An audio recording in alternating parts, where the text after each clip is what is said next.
then, Bree, these are all the things you're going to need to do some printing onto t-shirts. Okay. You get this stuff to put the image onto the screen. Now, wherever you paint this stuff, which is screen filler, is where the print is not going to go. So it's like a blocking out like of the ink, like a masking. Yes. Okay.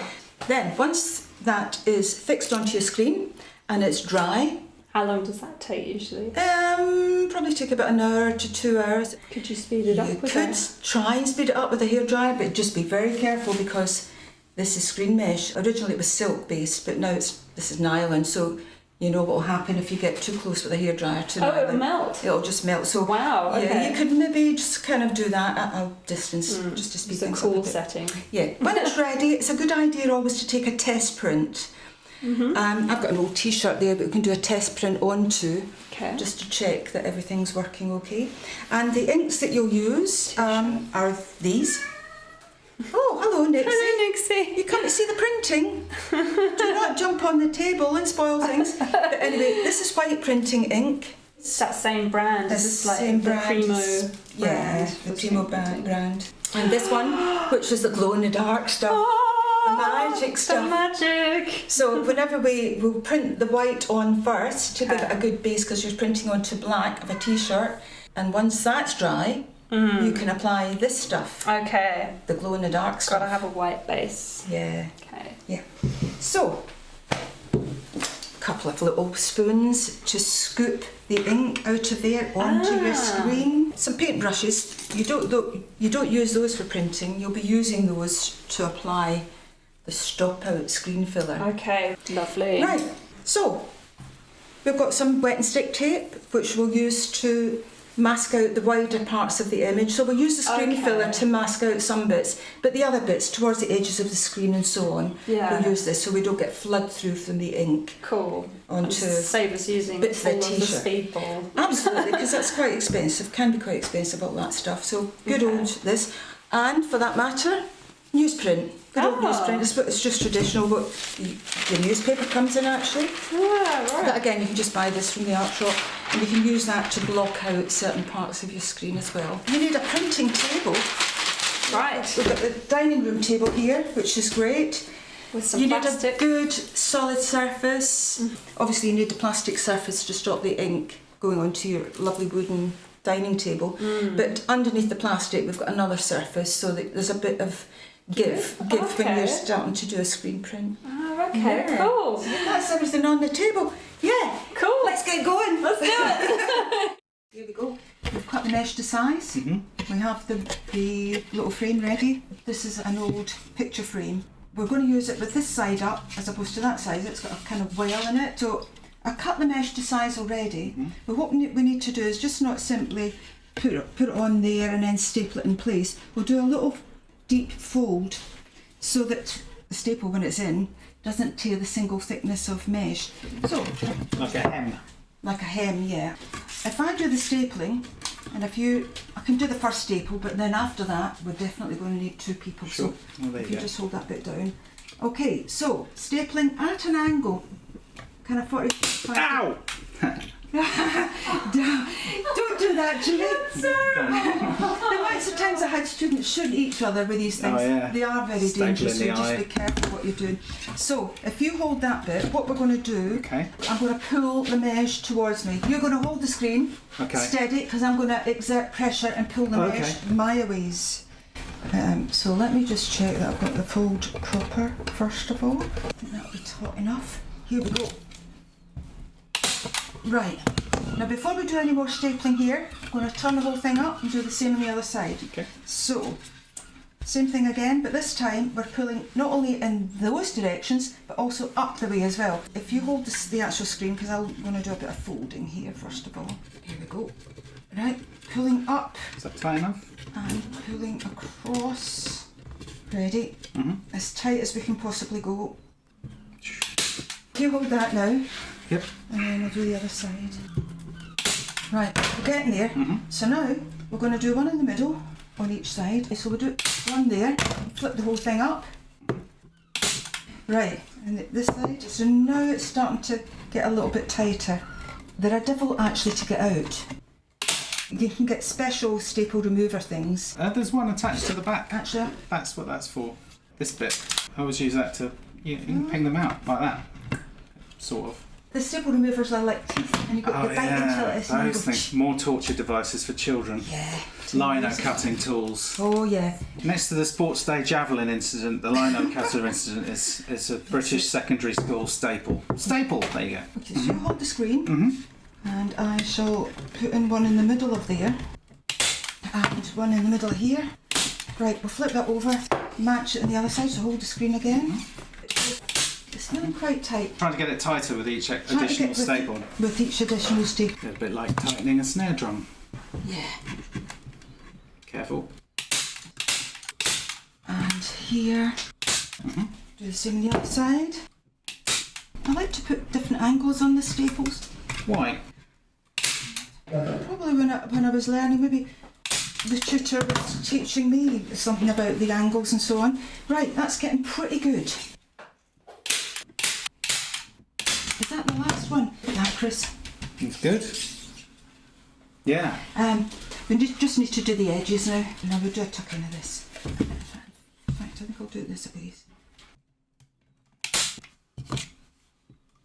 Do you know what normally happens at this stage of the game? Is you go to fire in the last shot. And you run out. You've run out of staples. This is what normally happens. This is. I think I saw quite a lot of staples in there. So is that it? That's it. Ready to roll. Fantastic.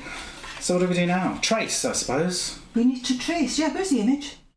We're going to transfer this design, our new Boo Ghosts 2022 design, onto the screen.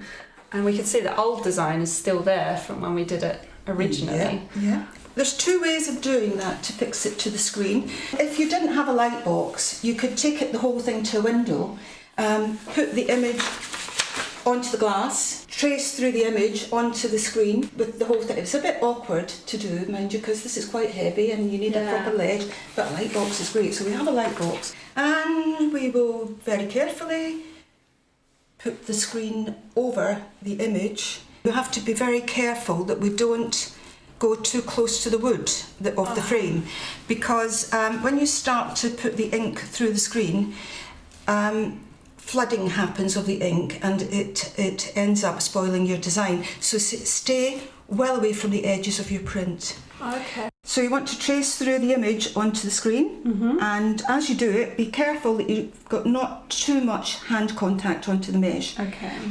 Because you don't want to make the screen greasy, because it'll affect your print. Hold it down. So there. with care, you want to try, if you can, to do it in one nice clean line of drawing. Off you go, and keep on going. Am I using the right, any pencil do for this? Or Yeah, what is it you've got there? it's Is just it a bee. Yeah, B's great. It feels weird because I can feel the mesh of the silk screen kind of Yes. moving my pencil a little bit. It kind of, it's the weave of it might Yeah. let your pencil travel in a way you don't really want it to go. Okay. Right, coming to the end of it now, Bea. So Yeah. let's just check. We'll do a very slight lift. Just, is it all through? Yeah. Missed any little bits? Yeah, my Well. lines are a bit wibbly. That is absolutely fantastic. Oh, good, So what we'll do now is we'll take that off here, remove the light box, remove the image, Away! and we're away. So now Okay. we're going to apply the screen filler to the screen. We've got a selection of brushes there, so I suggest you use perhaps the smallest one to begin with, Okay. so you can go around the edges. Anyway, before you start, give it a good shake. Oh, okay. Okay, so the main thing to know about this is you don't want any drips. You've got to Right. work really cleanly. Know what you're doing before you start, know where your brushes are, know where you're going to put that. My suggestion to you is, as you're a right-handed person, start from all the right-handed side first of all when you're working. And then turn the whole thing around. Oh, okay. And always when you're working, don't come in like this from the line, that's bad practice. Come in from the outside edge, you probably know that anyway, you're an artist yourself. Good to know though, yeah. You have to really remember to work as clean as you can, because if you get any blob landed here or on the table, you pick it up very quickly onto your hand, and before you know it, it's dabbed itself Should onto... we have some kitchen roll handy for wiping it up, maybe. Well, this is a plastic surface, so we'll just work clean. Okay. Once you Just don't drop any. Don't drop anything. That's the thing. Okay, so we've loaded up the brush with a little bit of, Yeah, that's right. what's it called again? Screen filler. Screen filler. Okay, Right, so very carefully apply it. Get the feel for it first. You'll find with the fine brush you can only go so far. Go back and get some more ink. Yeah, okay, yeah, it's thin like ink. It's Yeah, not it's thin so, like ink. I was expecting something more viscous like paint. Yeah. Once you've got the hang of it, swap to the bigger brush, and you can. I always say to students the best way to work is use the biggest brush possible. Okay, so what I've done here, is that thick enough? Well, it looks all right, but the way to really thoroughly check is lift the screen, hold it up against the light and look through.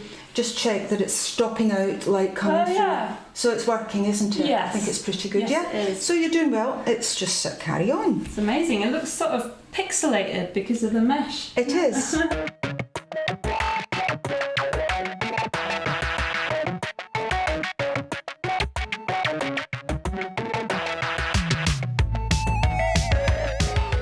We're getting ready to print now, so we've put on the screen filler around the design.